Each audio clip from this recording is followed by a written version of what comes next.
Hello everybody! Welcome to my channel. Shoutout po sa lahat ng subscribers ko and listeners and likers, commenters, and basher. At ano po ba yung topic natin ngayon? Ano ba ang itsura ng mga fabric conditioner dito sa Israel? Marami pong fabric conditioner dito sa Israel, iba't iba. Mayroong mga nakalagay sa malalaking galon, mayroong maliit. Pero mas prepared ko po yung gatong maliliit kasi mas strong, mas kapit na kapit sa damit. At ito yung pinili ko. At saan ko ba ito binili? Sa beauty center ko po ito binili. Sa Center of the Beauty. Doon mabibili yung mga para sa mga kagandahan. Kung gusto mong maging maganda, doon lahat. Lipsticks, lahat. Pabango, mga pampayos. At saka mga pampabango ng damit. Yan. At shoutout po pala kay Miss Justin Tenorio.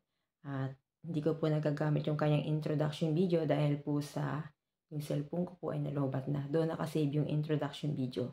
Kaya nilipat ko sa isa kong cellphone yung SIM at sinikap kong mag-open ulit ng FB para i-copy sa messenger niya yung introduction video na binigay niya sa akin. Anyway, mag-alas 2 nagising pa ako kasi po off ko ngayon. Maghapon akong tulog sa bahay. Kaya, ang nangyari ngayon na baligtad, gising pa rin ako ngayong gabi. Ay may pasok ako bukas.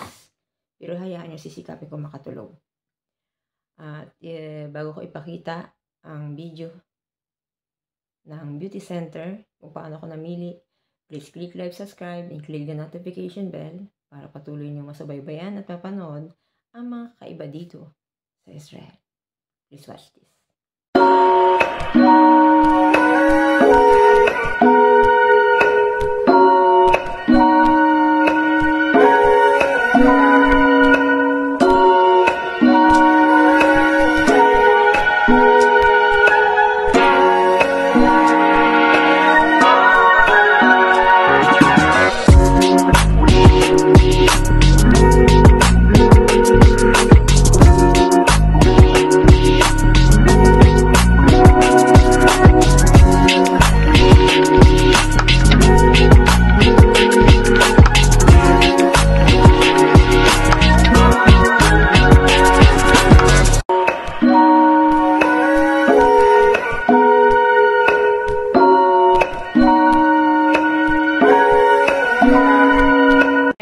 Ito yung beauty center. Papasok ako dyan para bumili ng fabric conditioner. Pero, kailangan i-off ko muna yung phone. Baka ako mapulis.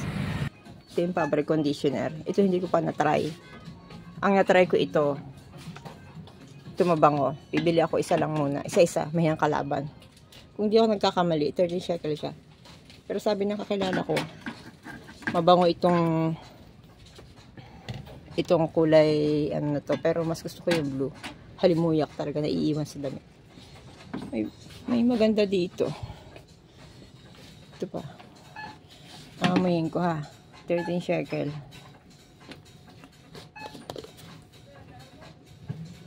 Mabango siya. Mabango yung pang baby. Ba't nagmahal na? Mabango yan. Ito. Kaya matira. Mabango din. Pero the best pa rin sa akin yung blue. Ito lavender. Tingnan ko nga kung totoong lavender ang amoy.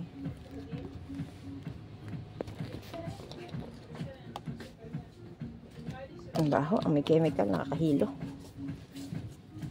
Pero mabilis siya naubos oh. Ito na lang. Itong blue. Yung blue ang aking bit. Mabango talaga itong blue. Mas gusto ko ito. Sige. Ito rosas. Ayan. Inamoy ng babae, hindi niya gustuhan. Yung iba. Ayoko nito. Yung blue lang ang gusto ko. You said that. Good. Okay, bye-bye. O, diba? Napanood niyo po. At nawa ay may natutunan din kayo at may nakuha kayong konting kalaman sa aking ipinakitang video. Thank you for watching. Bye-bye. See you in next vlog.